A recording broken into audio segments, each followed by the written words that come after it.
I'm Liz, the founder of G2G Consulting, and my job is just to kick things off, and then I'll pass it over to Becky and Dana. Today, we're going to give you some background on the Shauna M Sorrells Program, give you some tips so that you can be in the best position to win the award next year, and also share some tips on just overall government funding opportunities. So with that, I'll just give a brief background on G2G Consulting, which I started 18 years ago. We've raised $545 million in government funding since then and done a lot of advocacy campaigns. We absolutely love working with nonprofits. That's why we got started. And I have a personal background in health policy. So that's our background. And, you know, I'm going to pass to you, Becky, actually. Okay, no problem. And hi, everyone. I'm Becky Watts. I'm a vice president at G2G. I've been with G2G and Liz for 17 of the 18 years. Oops, she's okay. Again, Liz is on a plane, just had a conflict come up. So she started the Shauna M. Sorrells Foundation and grant program 5 years ago. And here's some pictures of beautiful Shauna and their children. And we are here today to talk about our Shauna M. Sorrells grant program, talk a little bit about Shauna, to hear from our grand prize winner this year, Dana Saxton, and talk about tips for applying for this program in the future and hopefully winning it. So, as I said, we launched in 2020. We launched the Shauna M. Sorrells program in 2020. So we're celebrating our 5th year. The goal is to honor Shauna's legacy. She was a wonderful advocate in the housing space, particularly for people and women of color and minorities.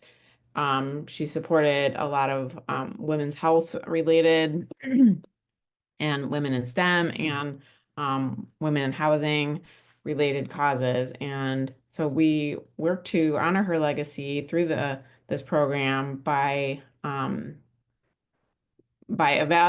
inviting proposals from nonprofits, small nonprofits around the country, awarding a $10,000 grand prize award, as well as $1,000 to the finalists and 500 to semifinalists, and really to help elevate. Our goal is to help elevate the programs that apply and help get the word out. So we do a online voting system to help achieve that goal once we've decided the finalists, and really just work to help elevate the great work, the mission-driven work of these organizations.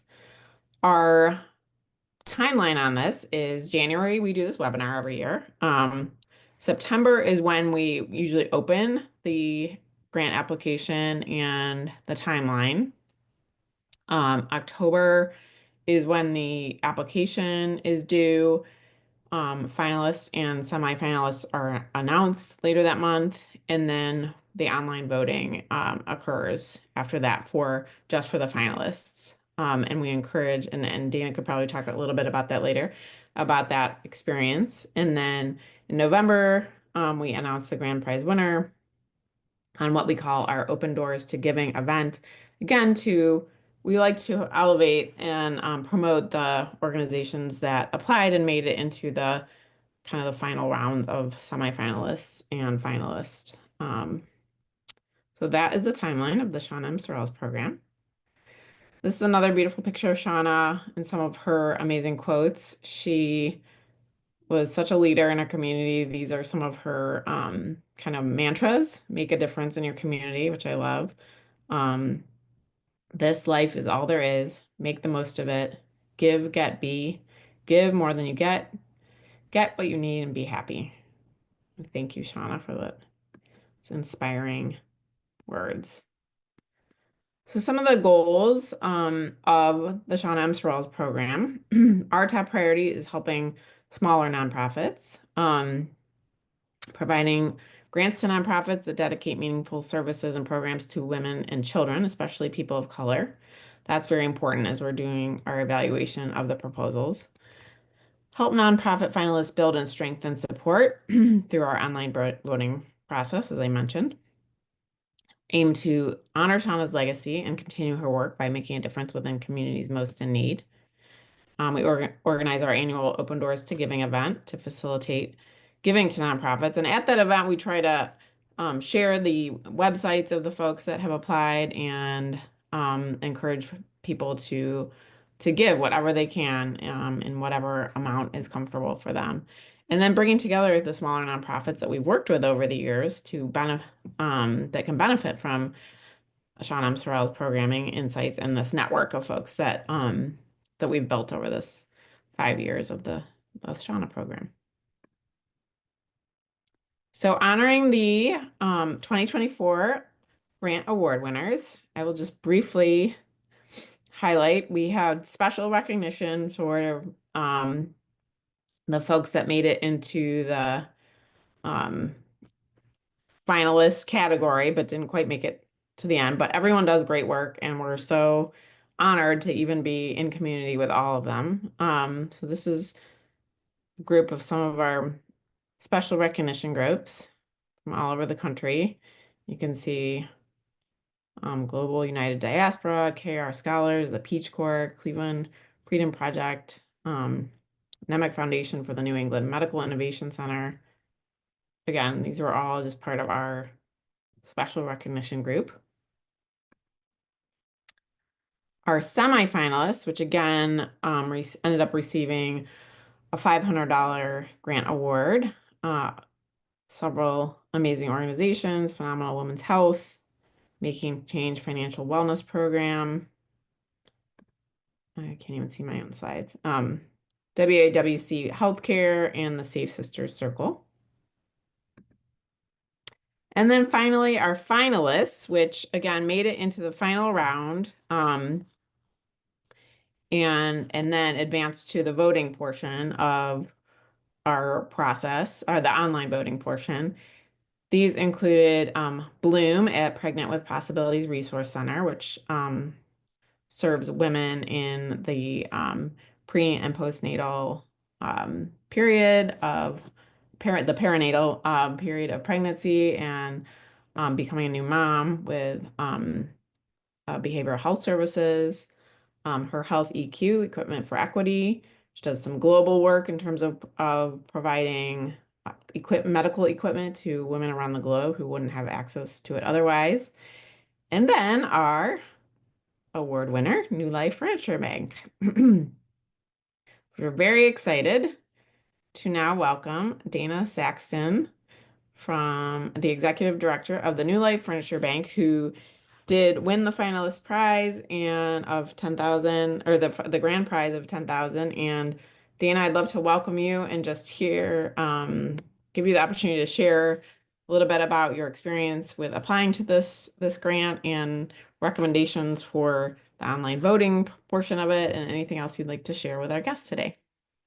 Thank you, Becky. Yeah, it's an absolute honor for New Life Furniture Bank to have been selected for this award, and especially in honor of Shauna and the work that she did in our community. And so when this opportunity came about and we saw the invitation to apply, really we looked at what the funding priorities were for this gift and the way in which this award wanted to carry out her work, and did our very best to highlight the ways in which we are doing that very thing. Over 50% of the individuals that we serve are children in our community that are living well below the poverty line. And about 80% of those children that we serve have a single non-Caucasian mom in their home. And so we really felt like that data around who we serve and who our mission is working with really aligned with this award. And so we wanted to highlight a lot of that in our grant application. I think sharing real life stories in our grant too about the impact of the work that we do is something we feel really is important. And so there were some stories about that impact in our application. And um, and really, I think our mission is unique but critical to our community that we serve in helping overcome the cycle of homelessness. And we really wanted to highlight the uniqueness about our mission, and yet the very essential role that it plays in a very well coordinated effort with other social service agencies to uh, provide services to families overcoming homelessness. Um, Lastly, we feel very passionate about it not just being about furnishing homes, but restoring dignity in the lives of these families who've experienced significant loss, giving them a sense of pride and ownership, and restoring hope in a better and brighter future. And we really felt that would resonate with this award as well. So those were some of the things that we really paid attention to in our application, and I hope are helpful to those who are considering applying this year. Thank you, Dana. I wonder if you could comment on the online voting portion. Like, did you push out once the announcement, once you were notified that you were part of the finalists, like via your social media platforms, or how did you get folks to vote for you? Yeah, I'll say that part of it was sometimes for us nonprofits is like, oh gosh, we're a small nonprofit.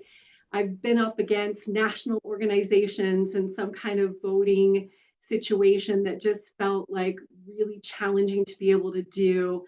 But we really recognized this and embraced it as an opportunity to raise awareness about our unique mission and the work that we do.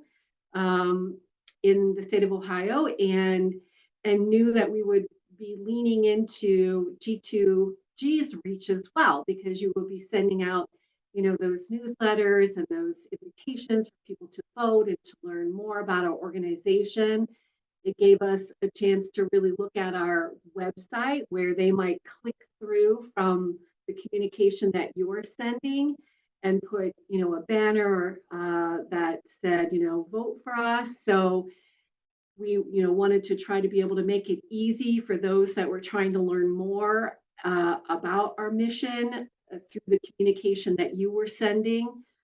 And then we just tried to have fun with it. We really leaned into our board members and said, this is so exciting that we've been nominated for this, and shared out the information with them and said, please, please, please, not only vote for us, but send this out to your friends, your families, your colleagues, and did our very best to just push out those invitations, to be excited about the nomination and the process, and view it as an opportunity to really raise awareness and attention. And it's a good time of the year in November. I feel like people are engaged and they're looking at what's going on and how they can give back, and this was such an easy way for them to be able to show a sign of support by offering a vote. So we just did our very best to embrace it and get creative, and it worked.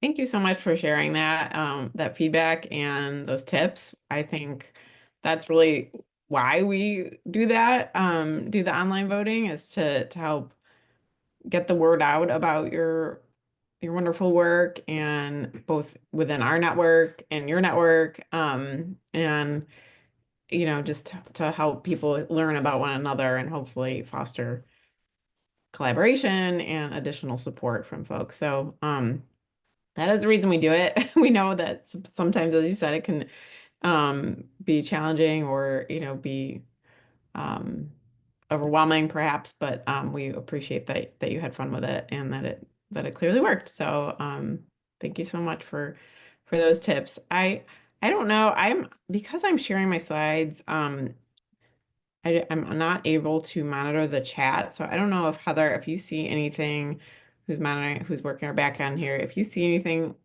folks asking questions that they want to ask of Dana, can you just pipe in and let us know? Otherwise, I will just continue on. And thank you again, Dana. So just some tips here to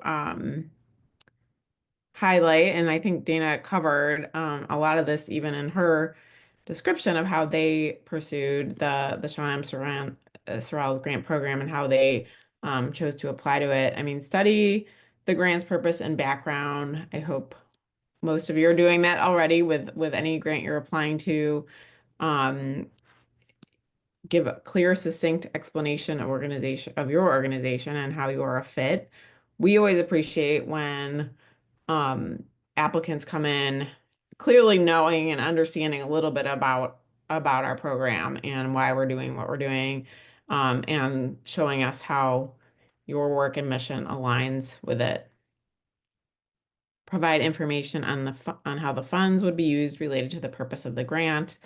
That detail, while our application is fairly simple compared to many that are out there, we think, but we appreciate when you're giving us some information, even short and succinct, about how you intend to use the funds should you be awarded them. Follow the instructions, of course, deadlines, all those things are important. Use metrics. We appreciate understanding the number of people that you've impacted to date or how you are proposing to deepen your impact. Address women, African American, Latina, or underserved communities. Again, that is part of the mission of the Shauna M. Sorrells grant program and was part of Shauna's legacy of work. So we are love to be able to honor that in any way we can. And then go the extra mile, for example, tailored responses versus boilerplate.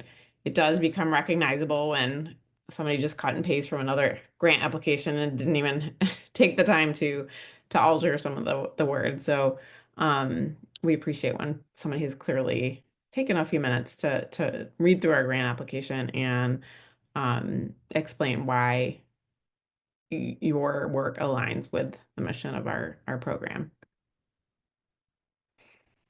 Moving into a bigger picture grant landscape, our firm, G2G Consulting, which stands for Government to Growth, that Liz mentioned at the top, she founded 18 years ago. We are a government affairs consulting firm, so we work with nonprofits and for-profit organizations in Ohio, all across the country. We have a large footprint in Ohio because that is where we were founded.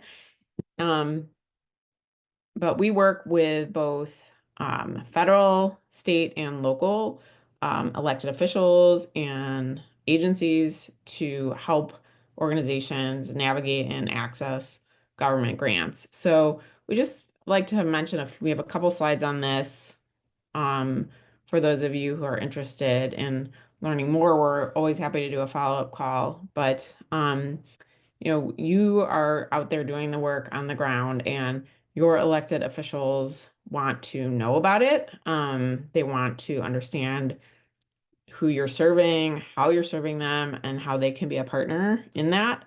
It can be, for some folks, it can feel daunting to even consider reaching out to an elected official to say, hey, come see our work in action. But truly, that is the best way to share your work and your impact and develop a relationship with them to potentially access some dollars from government. There are ways to track grants. You can track through grants.gov, which is a federal entity that tracks all of the grants coming out of the federal agencies on a daily basis. Individual agency websites, both at the federal and state and local levels. You can sign up for their newsletters. I'm on about 1 million newsletters for those types of things. So I try to monitor those on behalf of my clients and those that I work for in listservs. Another major thing we do is shaping the nature of some of those grants and working with policymakers as they're implementing them and putting in what's called authorization language to establish a new grant program or shape an already existing one to better fit those needs that are out there currently. That again starts with relationship development. So we strongly encourage you to consider reaching out to your elected officials so they can get to know your work and the impact you're making and see where the gaps are that they can potentially help fill in their role as lawmakers and policymakers and even program managers within agencies. And then finally, applying to these opportunities. At the federal level, many grants require a letter of intent indicating what the scope of your grant might look like. And then in some cases, they tell you, yes, do apply for the full grant or don't, which is helpful in terms of time management. But not all grant opportunities have letters of intent requirements. Being aware of deadlines, and then again, letters of support from your members of Congress or even your state legislators can be really helpful, and that's where the relationship development comes in, and for them to understand and know you. And you're probably already doing a lot of events for your communities that you serve, even for your boards, that type of thing. Invite your elected officials to those events. You already have it in place. Just getting your name in front of them helps drive that awareness of who you are and what you're doing. And Becky, if I can interject, everyone wants Please. to know about the federal spending That's freeze, fine. how that will affect things. So I thought that would be a question today. it is up to you when you would like to address that. But that is Okay, a thanks, question. Heather. So, yes, a topic on everyone's mind right now is the Trump administration put out an order, not even, I guess it's been over 24 hours ago, but this is happening in real time to pause federal spending and certain grants and federal contracts while his administration evaluates how each dollar is being spent. And this has a lot of people nervous and up in arms over what happens next. That a judge in DC has ordered a restraining order on that, a temporary pause on that pause, while it's examined as to whether or not it's legal. And so at this point, we are monitoring this very closely. Right now, that we expect, it to stay in the courts for a period of time. Ultimately, it may go to the Supreme Court, which has a lot of Trump's folks on it. So this is definitely something to be monitoring, and we expect the landscape will change. It's not going to stop altogether, but in terms of federal spending, but the landscape will definitely change. And this is where, and so we work with a lot of nonprofits, locally driven organizations who are receiving correspondence from their members of Congress because they have that relationship, surveys to fill out so that the members of Congress can understand how this federal pause in spending is impacting them.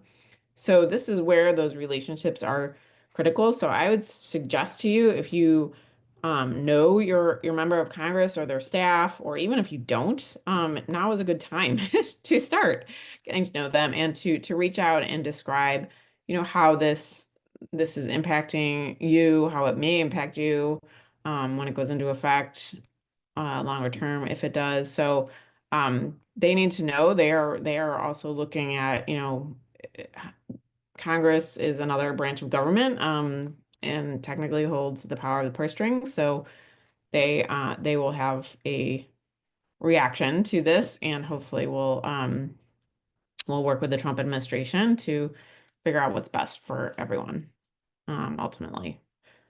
So I don't know that it's clear as mud at this point, but it is an ongoing real-time development, certainly.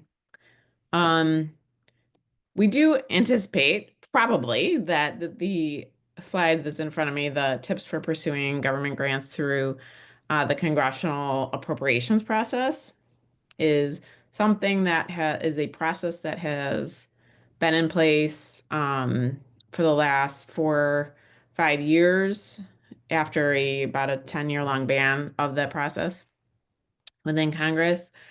We expect it will continue. It may look different each year, different accounts, appropriations accounts at the federal level are altered a little bit in terms of eligibility, what nonprofits can apply to, how much they can apply for, what guidelines they have to fit in to succeed in this process. But it certainly has been a process by which many of our clients and organizations we worked with have secured federal dollars. And it, again, results in part from that relationship with the member of Congress, from them having priorities, policy priorities that potentially align with the work that you're doing in your communities. So something to keep in mind. I won't go too deep into this. These are 1-year funding requests. Sometimes there are matching dollars involved. Mostly it's for programming, equipment, or construction. Can be in funding levels of anywhere from $50,000 to several million dollars we've seen. Key for success is community support. So getting your partners to help write letters and show that they support your proposal, and then alignment with the members' priorities and funding accounts.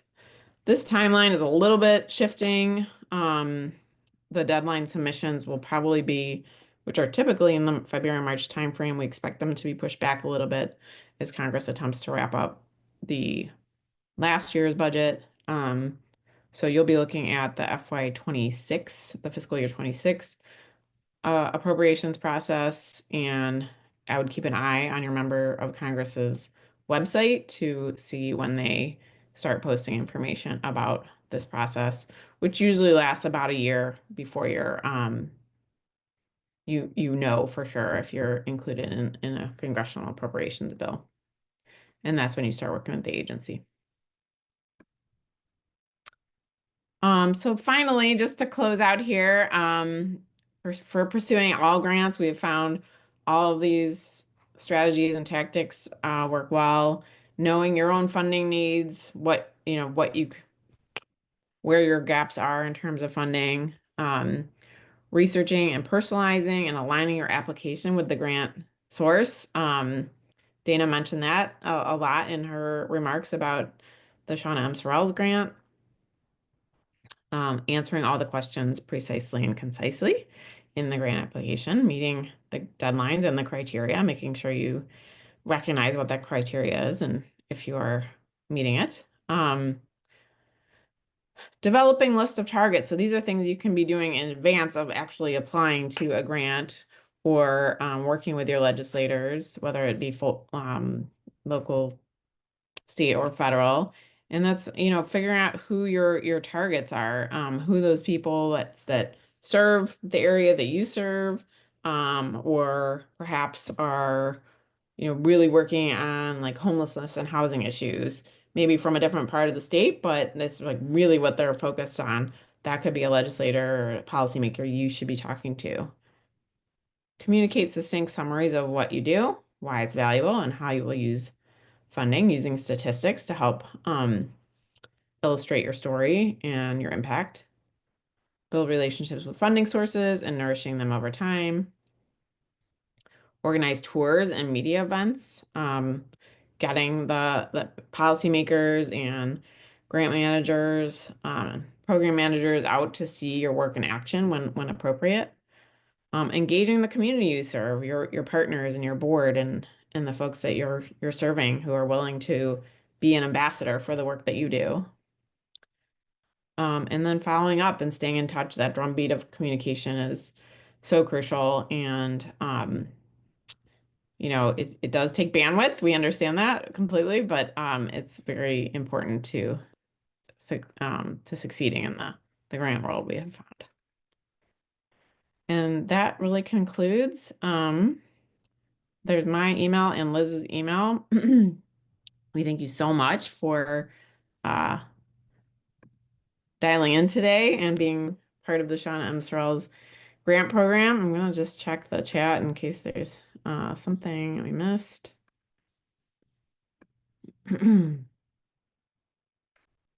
And I answered a couple questions great. typing that Thank what you. is Thank you, defined Heather. as a small nonprofit, and for the Shauna M. Sorrells grants, it's an annual budget of 3 million or less. That does not apply to other grants necessarily. Right. And then another question was, would a health issue in a specific therapeutic area that impacts Black women disproportionately be considered for these awards? And I said yes, but all applicants, again, must be nonprofits. We do not, businesses are not eligible for these awards. Yep. Great. Thank you, Heather. Well, with that, we thank you all, and thank you, Dana, so much for sharing your time with us and your mission and your work, and for being part of our community of Shauna M. Sorrells grantees. Absolutely. It's been an honor. Great. Have a great day, everybody. Thank you.